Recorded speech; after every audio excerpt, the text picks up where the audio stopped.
Welcome to CSEB aspirants. അന്ന് നമ്മൾ discuss ചെയ്യുന്നത് നമ്മുടെ PYQ സീരീസിൻ്റെ തുടർച്ചയായിട്ടുള്ള ഭാഗമാണ് കേട്ടോ. നമ്മുടെ PYQ series previous year questions 2024-25 questions തന്നെയാണ് നമ്മൾ തുടർന്ന് വരുന്നത്. അപ്പോൾ എക്സാം ഡേറ്റ് ഒക്കെ ഡിക്ലെയർ ചെയ്ത കാര്യമൊക്കെ എല്ലാവരും അറിഞ്ഞിട്ടുണ്ടാവും. അപ്പോൾ പഠിത്തം ഇത്തിരി കൂടി ഉഷാറാക്കുക, മാക്സിമം ക്വസ്റ്റ്യൻസ് കവർ ചെയ്ത് പഠിക്കുക, പിന്നെ കൂടാതെ റിവിഷന് പ്രാധാന്യം കൊടുക്കുക.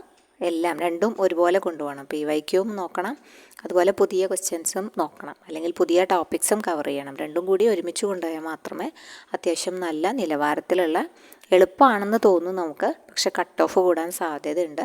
അപ്പോൾ 3 എക്സാമാണ് നമ്മുടെ മുന്നിലുള്ളത് അല്ലേ. അപ്പോൾ 3 എക്സാമും നല്ല രീതിയിൽ ക്രാക്ക് ചെയ്താൽ മാത്രമേ, നല്ലൊരു മാർക്ക് സെക്യൂർ ചെയ്താൽ മാത്രമേ നല്ലൊരു പൊസിഷനിൽ നമുക്ക് റാങ്ക് എത്തിപ്പെടാൻ പറ്റുള്ളൂ. കോമ്പറ്റീഷൻ അത്യാവശ്യം നല്ല രീതിക്ക് ഉണ്ട് ഇപ്പോൾ. ഓക്കെ, എക്സാംസിൻ്റെ കാര്യമൊക്കെ നിങ്ങൾക്ക് അറിയുന്നതാണ്. സോ എല്ലാവരും നല്ല കുട്ടികളായിട്ട് പഠിത്തമൊക്കെ ഒന്നും കൂടി ഉഷാറാക്കാം കേട്ടോ. ഓക്കെ, അപ്പോൾ നമുക്ക് 1000 ക്വസ്റ്റ്യൻസാണ് നമ്മൾ ഈ ഒരു ഉൾക്കൊള്ളിക്കാൻ തീരുമാനിച്ചിട്ടുള്ളത്. അപ്പോൾ അതിനനുസരിച്ച് നമ്മൾ ക്വസ്റ്റ്യൻസ് 2024-25 നടന്ന ക്വസ്റ്റ്യൻ പേപ്പറുകളിൽ നിന്നും കളക്ട് ചെയ്ത് അത്യാവശ്യം നല്ല രീതിയിൽ തന്നെ നമ്മൾ വിശദമായിട്ട് പറഞ്ഞിട്ടാണ് പോകുന്നത് കേട്ടോ. ഓക്കെ, അപ്പോൾ നമ്മുടെ കോപ്പറേറ്റീവ് ലോ ക്ലാസ് ഇപ്പോഴും ഉണ്ട്. അപ്പോൾ ഇൻട്രസ്റ്റഡ് ആയ ആൾക്കാരുണ്ടെങ്കിൽ മെസ്സേജ് ചെയ്ത് ജോയിൻ ചെയ്യുക. എക്സാം കൊടുക്കുന്ന ഗ്രൂപ്പും ഉണ്ട് കേട്ടോ. എക്സാമിൻ്റെ ഗ്രൂപ്പും ഇപ്പോഴും ഉണ്ട്, വർക്കിംഗ് ആണ്. പിള്ളേർ ജോയിൻ ചെയ്തുകൊണ്ടിരിക്കുന്നുണ്ട്. അപ്പോൾ ആർക്കെങ്കിലും ഇൻട്രസ്റ്റഡ് ആണെങ്കിൽ അതിലും ജോയിൻ ചെയ്യാം. ഓക്കെ, അപ്പോൾ ഇനി ക്വസ്റ്റ്യൻസിലേക്ക് കിടക്കാം. 516 ചോദ്യമാണ് ഇനി നമ്മൾ ഡിസ്കസ് ചെയ്യുന്നത് കേട്ടോ. The Administrative Committee of a Cooperative Society decided to withhold the promotion of a junior clerk of the society. The employee can file appeal before. അതായത് അഡ്മിനിസ്ട്രേറ്റീവ് കമ്മിറ്റിയാണ് സൊസൈറ്റിയുടെ ഭരണത്തിലിരിക്കണമെന്ന് വിചാരിക്കാം. ഓക്കെ, അപ്പോൾ അവർ ജൂനിയർ ക്ലർക്കായിട്ടുള്ള ഒരാളുടെ പ്രൊമോഷൻ, ജൂനിയർ ക്ലർക്കുമായി ബന്ധപ്പെട്ടിട്ടുള്ള promotion withheld ചെയ്ത് വെക്കുകയാണെങ്കിൽ ആ ഒരു എംപ്ലോയി ആർക്കാണ് അപ്പീൽ കൊടുക്കേണ്ടത് എന്നാണ് ചോദിച്ചിട്ടുള്ളത് കേട്ടോ. അപ്പോൾ അഡ്മിനിസ്ട്രേറ്റീവ് കമ്മിറ്റി എന്തായാലും കുറച്ച് നാൾ കഴിയുമ്പം മാറും അല്ലേ. എന്നും അഡ്മിനിസ്ട്രേറ്റീവ് ഭരണം ഉണ്ടാവില്ല. അപ്പോൾ അഡ്മിനിസ്ട്രേറ്റീവ് ഭരണം വരുന്നത് ഒരു ഭരണസ്തംഭനം വരുമ്പോൾ മാത്രമാണല്ലോ. അപ്പോൾ അതുകൊണ്ട് ആ ഒരു രീതി മാറുമ്പം അവർക്ക് എന്ത് ചെയ്യാൻ പറ്റും, അവർക്ക് അപ്പീൽ ഫയൽ ചെയ്യാൻ പറ്റും. അപ്പോൾ അത് ആർക്കാണ് കൊടുക്കേണ്ടതെന്നാണ്, പ്രസിഡൻറ്റ് ഓഫ് ദ സൊസൈറ്റിയാണ്. അപ്പോൾ പ്രസിഡൻറ്റിനൊന്നും അവിടെ സ്ഥാനമില്ല. രജിസ്ട്രാർക്കാണോ, അതോ കോപ്പറേറ്റീവ് ആർബിട്രേഷൻ കോർട്ടിലാണോ, അതോ ഫോർത്ത് കമ്മിങ് എലക്റ്റഡ് കമ്മിറ്റിക്കാണോ? അപ്പോൾ അത് ഇവിടെ ഉത്തരമായിട്ട് വരുന്നത് ഫോർത്ത് കമ്മിങ് എലക്റ്റഡ് കമ്മിറ്റിക്കാണ് ആര് പരാതി കൊടുക്കേണ്ടത്, എംപ്ലോയി പരാതി അപ്പീൽ ഫയൽ ചെയ്യേണ്ടത് കേട്ടോ. അപ്പീൽ ഫയൽ ചെയ്യേണ്ടത് ആർക്കാണ്, ഫോർത്ത് കമ്മിങ് എലക്റ്റഡ് കമ്മിറ്റിക്കാണ്. അതാണ് ഇവിടെ ഉത്തരമായിട്ട് വരുന്നത്. ഓപ്ഷൻ ഡി ആണ് ഇവിടെ ആൻസർ ആയിട്ട് വരിക കേട്ടോ. ഓക്കെ, ഫോർത്ത് കമ്മിങ് എലക്റ്റഡ് കമ്മിറ്റിക്കാണ് എന്ത് കൊടുക്കുക, അപ്പീൽ കൊടുക്കേണ്ടത് കേട്ടോ. ഓക്കെ, നമുക്ക് അടുത്ത ക്വസ്റ്റ്യനിലേക്ക് പോവാം. Any order passed by the tribunal shall be communicated to the parties within dash from the date of the order എന്ന് പറഞ്ഞിട്ടുണ്ട്. അപ്പോൾ ട്രിബ്യൂണലുമായി ബന്ധപ്പെട്ട ചോദ്യമാണ്. ട്രിബ്യൂണലുമായി ബന്ധപ്പെട്ട ഭാഗമൊക്കെ വളരെ ഇമ്പോർട്ടൻ്റ് ആണ് കേട്ടോ. എന്തായാലും പഠിക്കാതെ നമുക്ക് പോകാൻ പറ്റില്ല. ഒരുപാട് ക്വസ്റ്റ്യൻസ്, 1-2 ക്വസ്റ്റ്യൻസൊക്കെ സ്ഥിരമായിട്ട് കാണാറുണ്ട്. അപ്പോൾ any order passed by the ട്രിബ്യൂണലിൽ ശരിക്കും ഓർഡർ പുറപ്പെടുവിക്കേണ്ടത് 6 മാസത്തിനകമാണ്, 6 മന്ത്സിനകമാണ്. അപ്പോൾ അപ്പീൽ ടു ട്രിബ്യൂണൽ, അപ്പീൽ കൊടുത്ത അപ്പീലിന്മേലാണ് ഈ പറഞ്ഞ പോലെ എന്ത് ചെയ്യാം, 6 മാസത്തിനകം വിധി കൊടുക്കണം എന്നും പറയുന്നുണ്ട്. വിത്തിൻ 6 മന്ത്സിനകം വിധി കൊടുക്കണം. പിന്നെ അത് കൂടാതെ അത് പാർട്ടീനെ അറിയിക്കുകയും വേണം. എത്ര ദിവസത്തിനകം അറിയിക്കണം എന്നാണ് ക്വസ്റ്റ്യനിലുള്ളത്. 7 ദിവസമാണോ, 15 ദിവസമാണോ, 1 മാസമാണോ, അതോ ലിമിറ്റ് ഇല്ലേ എന്നാണ് ചോദിച്ചിട്ടുള്ളത്. ലിമിറ്റ് ഉണ്ട്, 15 ദിവസത്തിനകം പാർട്ടീനെ അറിയിക്കണം എന്നാണ് പറഞ്ഞിട്ടുള്ളത്. അപ്പോൾ ഇതിനെക്കുറിച്ച് പ്രതിപാദിക്കുന്ന സെക്ഷൻ എന്ന് പറയുമ്പം 82 കേട്ടോ. ഓക്കെ, 82 ഇതുമായി ബന്ധപ്പെട്ടിട്ടുള്ള സെക്ഷൻ വരുന്നത്. സെക്ഷൻ 82 ആണ് അപ്പീൽസ് ടു ട്രിബ്യൂണൽ വരുന്നത്. അപ്പോൾ അപ്പീൽസ് ടു ട്രിബ്യൂണൽ എന്ന് പറയുന്നത് 81. സെക്ഷൻ 81 ട്രിബ്യൂണൽ എന്ന് പറയുന്നത്. ട്രിബ്യൂണൽ എന്താണ്, ഒരു സിംഗിൾ മെമ്പർ ട്രിബ്യൂണലാണ്. To exercise the powers and discharge the functions conferred on the tribunal. ഈ ഒരു ട്രിബ്യൂണലിൻ്റെ കീഴിൽ പറയുന്നത് സിംഗിൾ മെമ്പർ ട്രിബ്യൂണലാണ്. അപ്പോൾ അത് ട്രിബ്യൂണലുമായി ബന്ധപ്പെട്ട കാര്യങ്ങൾ 81. പിന്നെ 81A പറയുന്നത് provisions as to certain pending proceedings ആണ്. പിന്നെ 82 വരുന്നത് അപ്പീൽസ് ടു ട്രിബ്യൂണലാണ്. സെക്ഷൻ 83 എന്താ വരുന്നത്, അപ്പീൽസ് ടു അതർ അതോറിറ്റീസ്. അത് ട്രിബ്യൂണൽ അല്ലാതെ പിന്നെ ആർക്കൊക്കെയാണ് നമുക്ക് കൊടുക്കാൻ പറ്റുക, ഗവൺമെൻറ്റിനും കൊടുക്കാൻ പറ്റും, രജിസ്ട്രാറിനും കൊടുക്കാൻ പറ്റും അപ്പീൽ അല്ലേ. അപ്പോൾ ആ 2 അതോറിറ്റീനെ കുറിച്ചും പറയുന്നതാണ് സെക്ഷൻ 83 പറയുന്നത്. അപ്പം ഈ ഒരു സമയപരിധി പറയണത് ഈ സെക്ഷൻ 82 1A കേട്ടോ. 1A പറയുന്നത് The tribunal shall pass an order under subsection 1 within 6 months with the direction to communicate the copies thereof within 15 days to the parties എന്ന് പറഞ്ഞിട്ടുണ്ട്. പിന്നെ സബ്സെക്ഷൻ 2 എന്താ പറഞ്ഞിട്ടുള്ളത്? An order passed by the tribunal എന്തായിരിക്കും? എപ്പോഴും final ആയിരിക്കും എന്ന് പറഞ്ഞിട്ടുണ്ട് കേട്ടോ. ട്രിബ്യൂണലിൻ്റെ വിധി എപ്പോഴും ഫൈനൽ ആയിരിക്കും എന്നും പറഞ്ഞിട്ടുണ്ട്. ഓക്കെ, അപ്പോൾ അതാണ് ഇവിടെ നമ്മൾ ഓർക്കേണ്ടത് കേട്ടോ. ഇവിടെ കണക്ട് ചെയ്യേണ്ടത് സെക്ഷൻ 81 ട്രിബ്യൂണൽ. 81A എന്തായിരുന്നു? Provisions as to certain pending proceedings. 82 വരുന്നത് അപ്പീൽസ് ടു ട്രിബ്യൂണൽ. ഇനി അടുത്ത ക്വസ്റ്റ്യൻ നോക്കാം. 518 ചോദ്യമാണ്. Registrar resigned A resolution passed by the managing committee of a cooperative society on the ground that it affects the sound working of the society. Which section or rule give that power to registrar? അതായത് registrar ഒരു പ്രത്യേക പവറിനെ കുറിച്ചിട്ടാണ് ഇവിടെ പറഞ്ഞിട്ടുള്ളത്. രജിസ്ട്രാർക്ക് ഒരു പ്രത്യേക പവറുണ്ട്, ആ പവറിനെ കുറിച്ചിട്ടാണ് പറയുന്നത് കേട്ടോ. അപ്പോൾ മാനേജിങ് കമ്മിറ്റീൻ്റെ ഒരു റെസല്യൂഷൻ പാസ്സാക്കിയാലും രജിസ്ട്രാർക്ക് ആ പവർ മൂലം എന്ത് ചെയ്യാൻ പറ്റും? അത് തടയാൻ പറ്റും. ഏത് ഗ്രൗണ്ടിലാണ്? It affects the sound working. അത് സൊസൈറ്റിയുടെ സൗണ്ട് വർക്കിങ്ങിനെ ബാധിക്കുന്നു എന്ന് കണ്ടു കഴിഞ്ഞാൽ അത് പറയുന്നത് ഏതാണ്? റൂൾ 175 ആണോ, സെക്ഷൻ 99 ആണോ, റൂൾ 176 ആണോ, സെക്ഷൻ 100 ആണോ ചോദിച്ചിട്ടുണ്ട്. അപ്പം പ്രത്യേകം പവർ എന്ന് പറയുന്നത് ഒരുപാട് പ്രാവശ്യം ചോദിച്ചിട്ടുള്ളതാണ്. റൂൾ 176 ഇവിടെ ഉത്തരമായിട്ട് വരിക. Registrar's power to rescind resolution. Rescinding power of the registrar എന്നറിയപ്പെടുന്ന പ്രധാനപ്പെട്ട ഒരു പവറാണ് രജിസ്ട്രാർ കേട്ടോ. അതായത് അവരുടെ തീരുമാനങ്ങൾ റെസല്യൂഷൻ റദ്ദ് ചെയ്യാനുള്ള അധികാരം ആർക്കുണ്ട്? രജിസ്ട്രാർക്കുണ്ടെന്ന് പറയുന്നു. അപ്പോൾ ഈ ഒരു റൂൾ 176 എന്താണെന്ന് നോക്കാം. എന്തൊക്കെ ബൈലോസിൽ പറഞ്ഞിട്ടുണ്ടെങ്കിലും, രജിസ്റ്റേർഡ് സൊസൈറ്റിയുടെ ബൈലോസിൽ എന്തൊക്കെ പറഞ്ഞിട്ടുണ്ടെങ്കിലും it shall be competent for the രജിസ്ട്രാർക്ക് എന്ത് ചെയ്യാൻ പറ്റും? To rescind any resolution of any meeting of any society. Okay എനിയാണ് വരുന്നത് കേട്ടോ. Any resolution, any meeting, any society. Any സൊസൈറ്റിയുടെ എനി മീറ്റിങ്ങിൽ എടുത്ത എനി റെസല്യൂഷനും ആർക്ക് റിസൈൻ ചെയ്യാൻ പറ്റും? രജിസ്ട്രാർക്ക് പറ്റും. അപ്പോൾ ഏത് കമ്മിറ്റി ആണെങ്കിലും, എനി കമ്മിറ്റി, അതിപ്പോൾ ഏത് കമ്മിറ്റി ആണെങ്കിലും, അതായത് ഇതിന് എന്താണ് ഗ്രൗണ്ട് എന്ന് ചോദിച്ചു കഴിഞ്ഞാൽ ഈ റെസല്യൂഷൻ ഈ സൊസൈറ്റിയുടെ ഒബ്ജക്റ്റിന് എതിരാണെന്ന് കാണാം. Ultra vires of the society ആണ്, അല്ലെങ്കിൽ it is against the provisions of the act, rules and the bylaws of the society ആവാം. അല്ലെങ്കിൽ ഇതിലത്തെ ഡയറക്ഷൻസ്, ഇൻസ്ട്രക്ഷൻസും ഇഷ്യൂഡ് ബൈ ദ ഡിപ്പാർട്ട്മെൻറ്റ് ഇത് എന്തെങ്കിലും ഒരു ഡിസ്റ്റർബൻസ് ഉണ്ടാക്കുന്നതായിരിക്കണം, അല്ലെങ്കിൽ പീസ്ഫുള്ളൊക്കെ തകർക്കുന്ന രീതിയിലുള്ള അവരുടെ വർക്കിങ്ങിനെ, ഓർഡർലി വർക്കിങ്ങിനെ ബാധിക്കുന്ന ഒരു കാര്യമാണ്. അത് കോൺട്രറി ആണ് ബെറ്റർ ഇൻട്രസ്റ്റ് ഓഫ് ദ സൊസൈറ്റിക്ക് എന്ന് കാണുകയാണെങ്കിൽ അത് ഈ റെസല്യൂഷൻ റിസൈൻ ചെയ്യാനുള്ള രജിസ്ട്രാറുടെ പവറിനെ കുറിച്ച് സൂചിപ്പിക്കുന്നതാണ് ഈ റൂൾ 176 കേട്ടോ. അപ്പം മിസ്സലേനിയസ് എന്ന് പറഞ്ഞാൽ ലാസ്റ്റ് ഭാഗത്തെ ചാപ്റ്ററിൽ വരുന്നതാണിത്. 176 തൊട്ടിട്ട് 181 വരെയാണ് ആ ചാപ്റ്ററിലുള്ളത്. അപ്പോൾ ഈ ചാപ്റ്ററിൽ ഇമ്പോർട്ടൻ്റ് ആയത് ഈ റിസൈനിങ് പവർ മാത്രമല്ല, ഓപ്പണിംഗ് ഓഫ് ബ്രാഞ്ചസ് എന്ന് പറഞ്ഞിട്ട് റൂൾ 178A എന്ന് പറഞ്ഞൊരു ഭാഗം വരുന്നുണ്ട് കേട്ടോ. അതൊന്നും ക്വസ്റ്റ്യൻസ് ധാരാളം കാണാറുണ്ട്. അപ്പോൾ ഈ മിസ്സലേനിയസ് എന്ന് മിനിമം ഒരു 4-5 ക്വസ്റ്റ്യൻസൊക്കെ വളരെ ഇമ്പോർട്ടൻ്റ് ആയിട്ട് ചോദിച്ച് കണ്ടിട്ടുണ്ട്. ഓക്കെ, അപ്പോൾ ആ ചാപ്റ്ററും ഇമ്പോർട്ടൻ്റ് അല്ല എന്ന് വിചാരിച്ച് വിടരുത്, അതും പഠിച്ചിരിക്കണം. അപ്പോൾ റൂൾ 176 പ്രത്യേകം നോട്ട് ചെയ്ത് വെക്കുക കേട്ടോ. എന്തായിരുന്നു heading? Rule 176 registrar's power to rescind resolution അതായിരുന്നു. ഇനി അടുത്ത ക്വസ്റ്റ്യൻ നോക്കാം. 519 ക്വസ്റ്റ്യൻ ആണ്. അത് classification of societies according to financial position shall be revised by the government once in every -years. എത്ര വർഷം കൂടുമ്പോഴാണ് ഈ ഒരു സൊസൈറ്റിയുടെ ക്ലാസിഫിക്കേഷൻ, ഫിനാൻഷ്യൽ പൊസിഷൻ അനുസരിച്ചിട്ടുള്ള ക്ലാസിഫിക്കേഷൻ, പലതരത്തിലുള്ള ക്ലാസിഫിക്കേഷൻ ഉണ്ട് അല്ലേ? ഓഡിറ്റ് ക്ലാസിഫിക്കേഷൻ ഉണ്ട്. ഇവിടെ പറയുന്നത് ഫിനാൻഷ്യൽ പൊസിഷൻ അനുസരിച്ചുള്ള ക്ലാസിഫിക്കേഷൻ റിവൈസ് ചെയ്യുന്നത് ആരാണ്? അങ്ങനെയും ചോദിക്കാറുണ്ട്. റിവൈസ്ഡ് ബൈ ദ ഡാഷ് എന്നും ചോദിക്കാറുണ്ട്. അപ്പോൾ റിവൈസ്ഡ് ബൈ ദ ഗവൺമെൻറ് എന്നും കൂടി ഒന്ന് നോട്ട് ചെയ്ത് വെക്കണം കേട്ടോ. പക്ഷേ ഇവിടെ ചോദിച്ചിട്ടുള്ളത് എത്ര വർഷം കൂടുമ്പോഴാണ് എന്നാണ് ചോദിച്ചിട്ടുള്ളത്. 5 വർഷമാണോ, 3 വർഷമാണോ, 2 വർഷമാണോ, 4 വർഷമാണോ? അപ്പോൾ 3 വർഷം കൂടുമ്പോഴാണ് ഇത്തരത്തിലുള്ളൊരു ക്ലാസിഫിക്കേഷൻ റിവൈസ് ചെയ്യുന്നത്. ആരാ റിവൈസ് ചെയ്യുന്നത്? ഗവൺമെൻറ്റാണ് റിവൈസ് ചെയ്യുന്നത് കണ്ടു. അപ്പോൾ ഇതുമായി കണക്ട് ചെയ്ത് വെക്കേണ്ടത് നമ്മുടെ എസ്റ്റാബ്ലിഷ്മെൻറ്റ് ചാപ്റ്റർ തുടങ്ങുന്ന സമയത്ത്, അതായത് റൂൾ 182 മുതൽ 201 വരെയാണ് എസ്റ്റാബ്ലിഷ്മെൻറ്റ് ഉള്ളത് കേട്ടോ. അപ്പോൾ ഇവിടെ കണക്ട് ചെയ്യേണ്ടത് റൂൾ 182 വളരെ ഇമ്പോർട്ടൻ്റ് ആയ ക്വസ്റ്റ്യൻസ്, റാങ്ക് മേക്കിംഗ് ക്വസ്റ്റ്യൻസ് വന്നിട്ടുള്ള റൂളാണ് റൂൾ 182 എന്ന് പറയുന്നത്.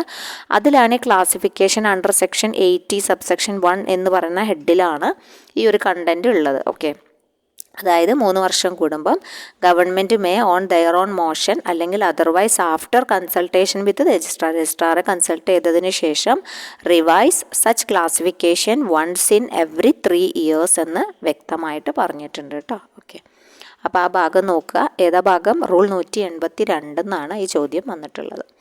ഇനി അടുത്തത് നോക്കാം. The immovable property acquired by a society through a sale by the sale officer shall be disposed by the society within dash years from acquisition with sanction of general body and registrar. ഇവിടെ important ആയ questions വേറെ ടൈപ്പും വേറെ സ്ഥലത്ത് dash ഇട്ടാലും ഇങ്ങനെ questions വന്നിട്ടുണ്ട്. Immovable property എന്ന് വെച്ച് കഴിഞ്ഞാൽ നമ്മുടെ ലാൻഡ് ബിൽഡിങ് അങ്ങനത്തെ സംഭവങ്ങൾ സൊസൈറ്റി അക്വയർ ചെയ്യുകയാണ്. എന്നിട്ട് അക്വയർ ചെയ്ത് കഴിഞ്ഞാൽ എത്ര കാലം? 7 വർഷം സൂക്ഷിക്കാൻ പാടുള്ളൂ. അപ്പോൾ 7 വർഷമാണ് ഇവിടെ നമുക്ക് ആൻസറായിട്ട് കൊടുക്കാൻ പറ്റുക. 7 years ഫ്രം ദ അക്വിസിഷൻ. ഈ അക്വയർ ചെയ്ത് വെക്കാൻ പറ്റുന്ന കാലാവധി എന്ന് പറഞ്ഞാൽ 7 years ആണ് കേട്ടോ സൊസൈറ്റിക്ക്. അതുകൂടാതെ ഈ ഒരു അക്വിസിഷൻ വിത്ത് സാങ്ഷൻ, ആരുടെ സാങ്ഷൻ വാങ്ങണം എന്ന് മുമ്പ് ചോദിച്ചിട്ടുണ്ട്. General body and the registrar. അപ്പോൾ ചിലപ്പോൾ ഡാഷ് അവിടെ ആയിരിക്കും വരിക. നമ്മൾ ഈ 7 വർഷം പഠിച്ചു വെക്കുമ്പം ആ ഡാഷ് എവിടെയൊക്കെ ഡാഷ് വരാം എന്നും കൂടി നിങ്ങളൊന്ന് നോട്ട് ചെയ്ത് വെക്കുക കേട്ടോ. അപ്പോൾ immovable property acquired by the society through a sale, by the sale ഓഫീസറുടെ സെയിലിലൂടെ നേടിയെടുത്ത ഈ ഒരു ഇമ്മൂവബിൾ പ്രോപ്പർട്ടി ഡിസ്പോസ് ചെയ്യേണ്ടത്, സൊസൈറ്റി ഡിസ്പോസ് ചെയ്യേണ്ടത് എത്ര വർഷത്തിനകമാണ്? 7 വർഷത്തിനകമാണ്. പിന്നെ അടുത്ത ക്വസ്റ്റ്യൻ വരാൻ സാധ്യതയുള്ളത് from acquisition with sanction of dash, അങ്ങനെയും വേണമെങ്കിൽ വരാം. അപ്പോൾ ജനറൽ ബോഡി ആൻഡ് രജിസ്ട്രാർ എന്നും കൂടി പഠിച്ചു വെക്കുക കേട്ടോ. അപ്പോൾ അതും ഇമ്പോർട്ടൻ്റ് ആയൊരു ഭാഗം തന്നെയാണ്. അത് എക്സിക്യൂഷൻ അവാർഡ് ഓർഡർ എന്ന് പറഞ്ഞ ആ ചാപ്റ്ററിലെ ഇമ്പോർട്ടൻ്റ് ആയ ഭാഗമാണ്. റൂൾ 71 തൊട്ടിട്ട് 94 വരെയാണ് വിശദമായിട്ട് അതിനെക്കുറിച്ച് പറയുന്നത്. എക്സിക്യൂഷൻ എങ്ങനെ നടത്തുന്നു, അവാർഡ് നടത്തുന്നതും ഓർഡറുമായി ബന്ധപ്പെട്ട കാര്യങ്ങളൊക്കെ അതിൽ വരുന്നുണ്ട് കേട്ടോ. ഓക്കെ, അപ്പോൾ നമുക്ക് അടുത്ത ചോദ്യത്തിലേക്ക് പോവാം. A society shall be deemed to commence its business when it convened the first general body meeting, election meeting, annual general body meeting to approve the budget. അതായത് ഒരു സൊസൈറ്റി ഡീംഡ് എന്ന് വെച്ചാൽ കരുതപ്പെടുന്നത് അല്ലേ, കമൻസ് ചെയ്തതായി കരുതുന്നത് എന്ന് മുതലാണത് കമൻസ് ചെയ്തതായി തുടങ്ങുന്നത്. അവരുടെ ഫസ്റ്റ് ജനറൽ ബോഡി കൂടുമ്പോഴല്ലേ, ഫസ്റ്റ് ജനറൽ ബോഡി കൂടിയതിന് ശേഷമാണ് അവരെന്ത് ചെയ്തത്? അവർ ബിസിനസ് കമൻസ് ആയി എന്ന് പറയുന്നത് എന്ത് നോക്കിയിട്ടാണ്? ഫസ്റ്റ് ജനറൽ ബോഡി കൂടിയാൽ അവരെന്തായി? അവരുടെ ബിസിനസ് സ്റ്റാർട്ടായി, കമൻസ് ആയി എന്ന് തന്നെയാണ്. അപ്പോൾ അതാണ് ഉത്തരമായിട്ട് വരുന്നത്. A society shall be deemed to commence its business when it convened the first general body കേട്ടോ. നെക്സ്റ്റ് ക്വസ്റ്റ്യൻ നോക്കുകയാണെങ്കിൽ a subsidiary institution promoted by a cooperative society under section 14AA of the KCS Act 1969 shall exist only as long as the dash deems its existence necessary എന്നാണ് ചോദിച്ചിട്ടുള്ളത്. ഓപ്ഷനായി കൊടുത്തിട്ടുള്ളത് general body ഉണ്ട്, registrar and general body ഉണ്ട്, managing committee ഉണ്ട്. അപ്പോൾ ഈ 14AA section 14AA എന്തുമായി ബന്ധപ്പെട്ടതാണെന്ന് ചോദിച്ചു കഴിഞ്ഞാൽ സബ്സിഡിയറി ഇൻസ്റ്റിറ്റ്യൂഷൻസ് തുടങ്ങുന്നതുമായി ബന്ധപ്പെട്ട കാര്യമാണ്.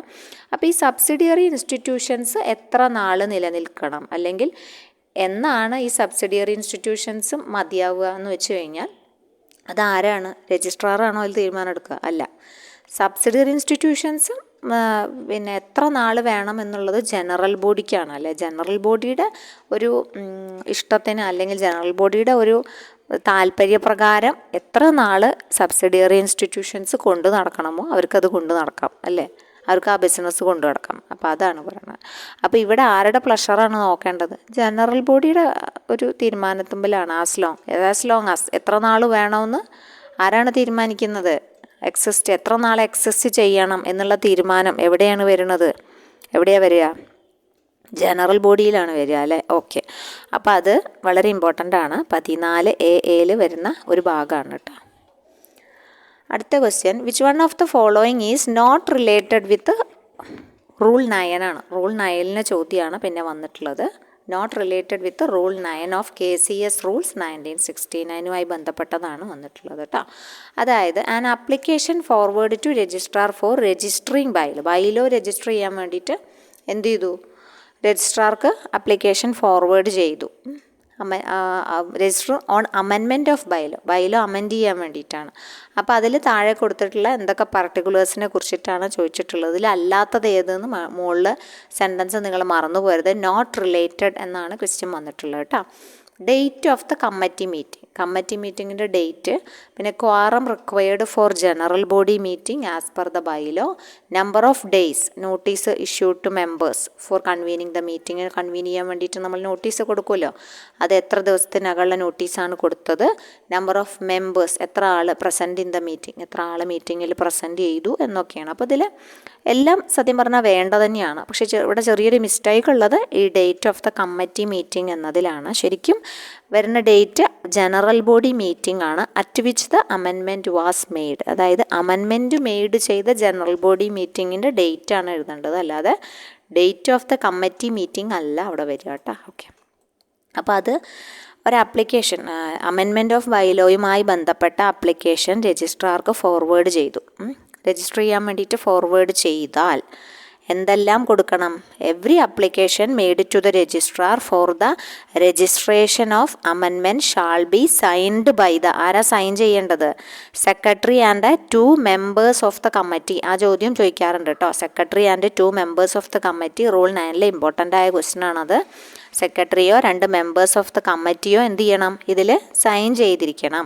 ഇത് സൈൻ ചെയ്തിട്ട് ഈ ആപ്ലിക്കേഷൻ്റെ കൂടെ അതിൽ എന്തെല്ലാം ഉണ്ടാവും എന്ന് വെച്ച് കഴിഞ്ഞാൽ the date of the general body meeting at which the amendment was made. Amendment made ചെയ്ത ഡേറ്റ്, ജനറൽ ബോഡിയുടെ മീറ്റിങ്ങിൻ്റെ ഡേറ്റ് അതിലുണ്ടാവും. The number of days notice given to convene അതുണ്ടാവും ജനറൽ ബോഡി മീറ്റിംഗ്. അത് നമ്മുടെ ഓപ്ഷനിൽ തന്നിട്ടുണ്ട്, അത് ഉള്ളത് തന്നെയാണ്. നോട്ടീസ് റിക്വയർഡ്, അതുപോലെ as per bylaws for the general body meeting notice ഉണ്ടായിരിക്കും.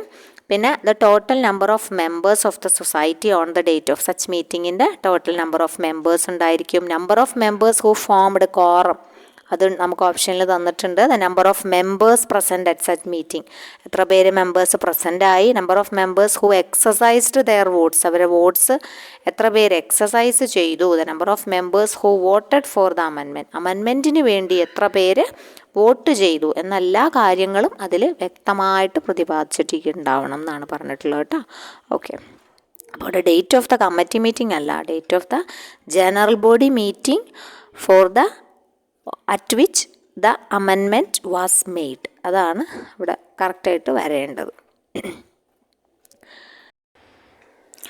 ഇനി ഡിസ്കസ് ചെയ്യുന്നത് 524 ക്വസ്റ്റ്യനാണ്. Rule 53A of the KCS rules 1969 deals with. അപ്പോൾ 53A ഏതാണെന്ന് നമുക്കറിയണം അല്ലേ. റൂൾ 53A എന്തിനെ കുറിച്ചാണ് പറയുന്നത്? Rule 53A constitution of cooperative education ഫണ്ടാണോ, കോൺസ്റ്റിറ്റ്യൂഷൻ ഓഫ് മെമ്പർ റിലീഫ് ഫണ്ടാണോ, ഒബ്ജക്റ്റ് ഓഫ് ക്രിയേറ്റിംഗ് റിസർവ് ഫണ്ടാണോ, അതോ mode of investment of reserve ഫണ്ടാണോ? അപ്പോൾ നമുക്ക് ആ ഭാഗം കുറച്ച് വളരെ ഇമ്പോർട്ടൻ്റ് ആണ്. കാരണം ഫണ്ടുകളുമായി ബന്ധപ്പെട്ട അതിൻ്റെ യൂട്ടിലൈസേഷൻ കാര്യങ്ങൾ, പെർസെൻറ്റേജ്, അങ്ങനെ കുറേ പഠിക്കാനുണ്ട് അല്ലേ. അപ്പോൾ ഇവിടെ 53A പറയുന്നത് constitution of cooperative member relief ഫണ്ടാണ് അല്ലേ. അപ്പോൾ ഇവിടെ ഉത്തരമായിട്ട് വരിക ഏതാണ്? ഓപ്ഷൻ ബി ആണ് ഇവിടെ ഉത്തരമായിട്ട് വരിക, constitution of member relief fund. അപ്പോൾ ഈ മെമ്പർ റിലീഫ് ഫണ്ട് എന്താണ്, അല്ലെങ്കിൽ അത് എത്ര പെർസെൻറ്റേജ് ആണെന്നൊക്കെ നമുക്ക് ക്വസ്റ്റ്യൻസ് ചോദിക്കാറുണ്ട്. അപ്പോൾ റൂൾ 53A നമുക്കൊന്ന് പഠിച്ചിട്ട് പോവാം അല്ലേ. Every society having net profit ഉള്ളവരാണ് മാറ്റി വെക്കേണ്ടത് അല്ലേ. നെറ്റ് പ്രോഫിറ്റ് ഇല്ലാതെ നെറ്റ് ലോസ് ആണെങ്കിൽ വേണ്ട. അപ്പോൾ every society having net profit shall set apart a sum calculated at 10% of net profit subject to maximum of ₹1 lakh. Maximum പറയുന്നത് 1 ലക്ഷമാണ്. പിന്നെ സ്റ്റാറ്റ്യൂട്ടറി മാറ്റി വെക്കേണ്ട കാര്യങ്ങളുണ്ട്, അതൊക്കെ അവർ മാറ്റി വെക്കേണ്ടതാണ്. അപ്പോൾ കോപ്പറേറ്റീവ് മെമ്പർ റിലീഫ് ഫണ്ട് 10% ആണ് മാറ്റി വെക്കേണ്ടത്. മാക്സിമം നോക്കുകയാണെങ്കിൽ 1 ലക്ഷം രൂപ മാറ്റി വെക്കണം അല്ലേ. ഇങ്ങനെ ഈ the sum so allocated shall be remitted. എവിടെയാണ് റെമിറ്റ് ചെയ്യുന്നത്? കേരള സ്റ്റേറ്റ് കോപ്പറേറ്റീവ് ബാങ്കിലാണ് അവർക്ക് അതിന് അക്കൗണ്ട് ഉണ്ടായിരിക്കും. അപ്പോൾ അത് അവിടെ റെമിറ്റ് ചെയ്യണം. ആരാണ് ഇതിൻ്റെ കസ്റ്റോഡിയൻ അതും ചോദിക്കാറുണ്ട്. രജിസ്ട്രാർ ഓഫ് കോപ്പറേറ്റീവ് സൊസൈറ്റീസ് ആണ് അതിൻ്റെ ഫണ്ട് മെയിൻറ്റെയിൻ ചെയ്യുന്നത് കേട്ടോ. കസ്റ്റോഡിയൻ ആരാണ്? രജിസ്ട്രാർ ഓഫ് കോപ്പറേറ്റീവ് സൊസൈറ്റീസ് ആണ്. വളരെ ഇമ്പോർട്ടൻ്റ് ആണ്, അത് നോട്ട് ചെയ്ത് വെക്കണം. അങ്ങനെ എത്ര നാൾക്കകമാണെന്ന് വെച്ച് കഴിഞ്ഞാൽ അടയ്ക്കേണ്ടത് എന്ന് പറഞ്ഞാൽ within 2 months from the date of receipt of the audit certificate. അതും ഇമ്പോർട്ടൻ്റ് തന്നെയാണ്. അപ്പം ഇതൊക്കെ ക്വസ്റ്റ്യൻസ് ചോദിച്ചിട്ടുള്ളതാണ് കേട്ടോ. അപ്പോൾ ഈ ഒരു റൂള് വളരെ ഇമ്പോർട്ടൻ്റ് ആണ്. Rule 53A constitution of cooperative member relief ഫണ്ടാണ്. 10% ആണ് നെറ്റ് പ്രോഫിറ്റിൻ്റെ മാറ്റി വെക്കേണ്ടത്. 10% അല്ലെങ്കിൽ മാക്സിമം ഓഫ് ₹1 lakh. ഇനി ഇതിൻ്റെ കസ്റ്റോഡിയൻ ആരാണെന്ന് ചോദിച്ചു കഴിഞ്ഞാൽ ഇത് മെയിൻറ്റെയിൻ ചെയ്യേണ്ടത് രജിസ്ട്രാർ ഓഫ് കോപ്പറേറ്റീവ് സൊസൈറ്റീസ് ആണ്. കേരള സ്റ്റേറ്റ് കോപ്പറേറ്റീവ് ബാങ്കിലാണ് അക്കൗണ്ട് ഉണ്ടാവുക, അതായത് നമ്മുടെ കേരള ബാങ്കിൽ. അത് അടയ്ക്കേണ്ട കാലാവധി സമയപരിധി എങ്ങനെയാണ് പറയണത്? Within 2 months from the date of receipt of the audit certificate ആണ്. അത് കഴിഞ്ഞ് ഇതിപ്പോൾ അടച്ചില്ല എന്ന് വിചാരിക്കുക. ഈ മെമ്പർ റിലീഫ് ഫണ്ട് മുകളിൽ പറഞ്ഞിട്ടുള്ള രീതിയിൽ ഫെയിലിയർ വന്നു, റെമിറ്റൻസിൻ്റെ ഭാഗത്തുനിന്ന് ഫെയിലിയർ വന്നു കഴിഞ്ഞാൽ അപ്പോൾ ചീഫ് എക്സിക്യൂട്ടീവ് ആണ് അതിന് റെസ്പോൺസിബിൾ പേഴ്സൺ കേട്ടോ. ആരാണ് റെസ്പോൺസിബിൾ ആയിട്ട് വരിക? ചീഫ് എക്സിക്യൂട്ടീവ് ആണ്.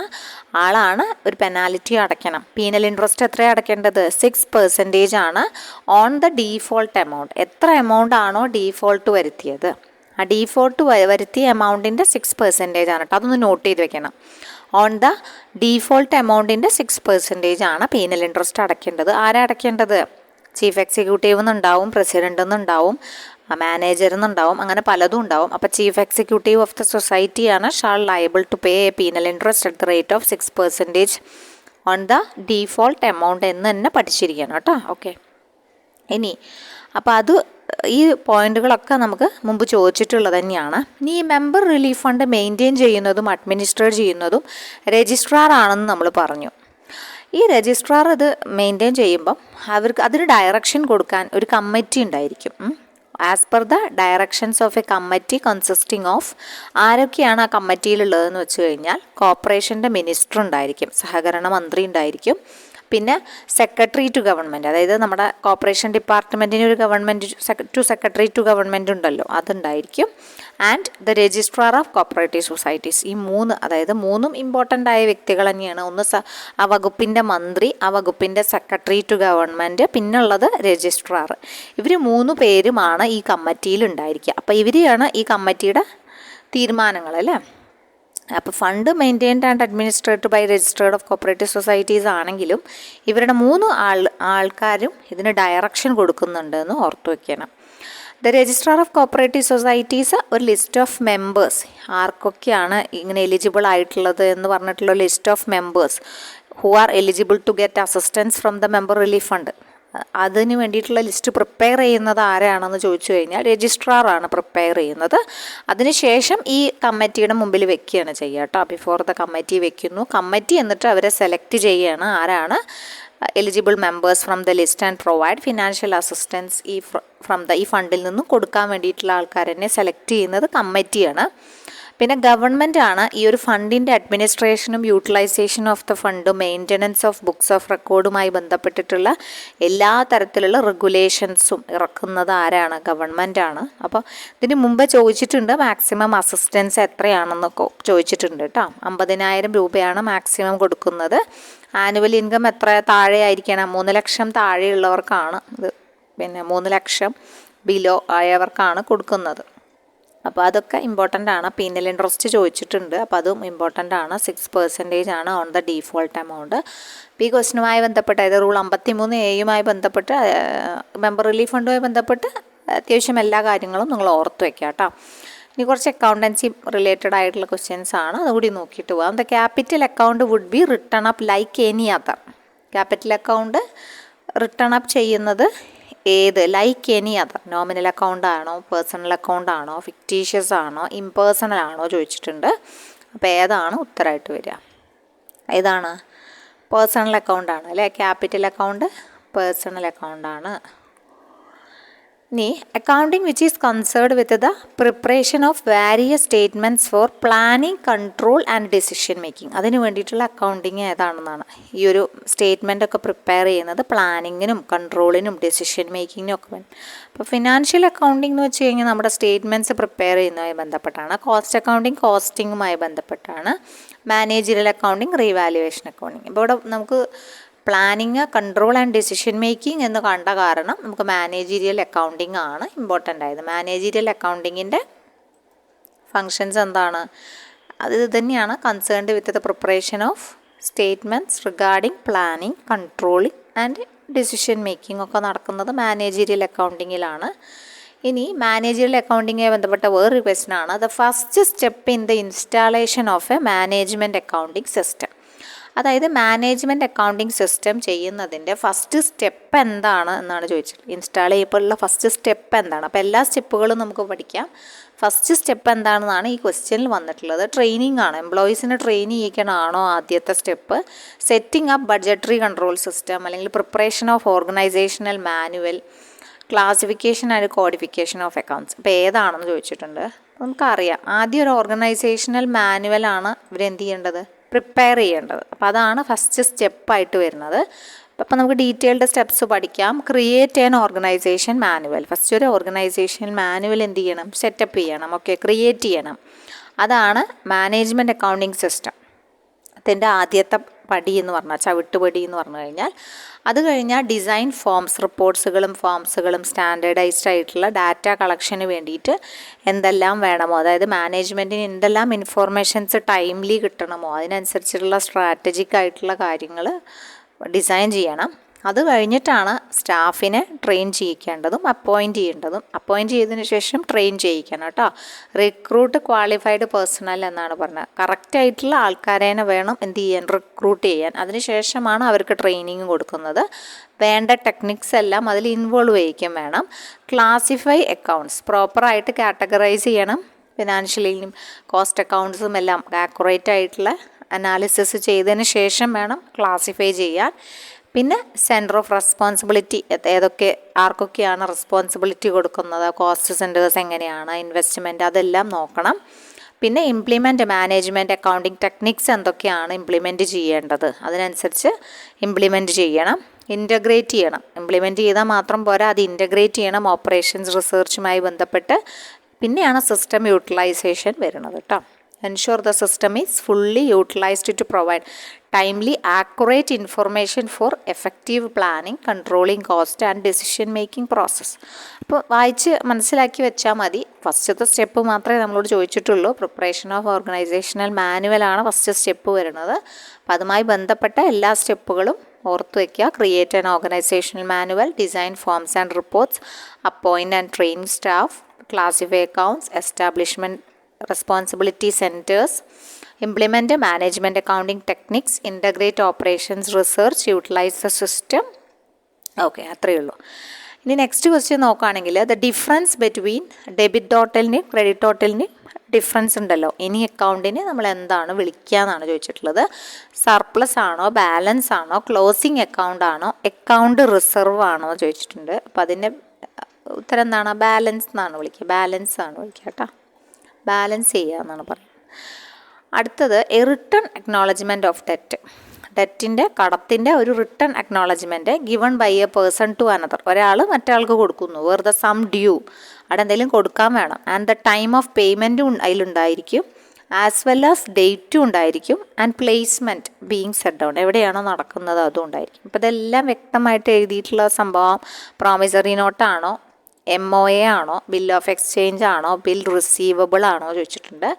അപ്പോൾ എന്താണ് ഉത്തരമായിട്ട് വരിക? നമുക്കറിയാം ബിൽ ഓഫ് എക്സ്ചേഞ്ച് ആണ് അല്ലേ. ബിൽ ഓഫ് എക്സ്ചേഞ്ച് ആണ്. റിട്ടേൺ അക്നോളജ്മെൻ്റ് ആണ്. ഡെറ്റ് റിട്ടേൺ അക്നോളജ് ചെയ്തിട്ട് കൊടുക്കുകയാണ് വൺ പേഴ്സൺ ടു അനദർ അല്ലേ. It is drawn by creditor ആണ്. ഡെറ്റർ, ഇപ്പം ഞാനാണ് ക്രെഡിറ്റർ എങ്കിൽ ഞാൻ അയാൾക്ക് അയാളെനിക്ക് തരാനുള്ള വ്യക്തിയാണ് ഡെറ്റർ, കടക്കാരൻ. അപ്പോൾ അയാൾക്ക് മേലെ എന്നിട്ട് അയാൾ ആക്സെപ്റ്റ് ചെയ്യണം. ഇന്ന ദിവസത്തിനുള്ളിൽ തന്നുകൊള്ളാം എന്ന് പറഞ്ഞിട്ട് അയാൾ ആക്സെപ്റ്റ് ചെയ്ത് കഴിഞ്ഞാൽ അതിന് വാലിഡിറ്റി ഉണ്ട് അല്ലേ. It is drawn by creditor, drawn ചെയ്യുന്നതാണ് അപ്പോൺ ഹിസ് ഡെറ്റർ. അവരുടെ ഡെറ്ററുടെ മേലെയാണ് ക്രെഡിറ്റർ അത് ഡ്രോൺ ചെയ്യുന്നത്. എന്നിട്ട് അത് ഡയറക്റ്റ് ചെയ്യുന്നത് ഡെറ്ററോട് ഈ pay certain sum of money on demand.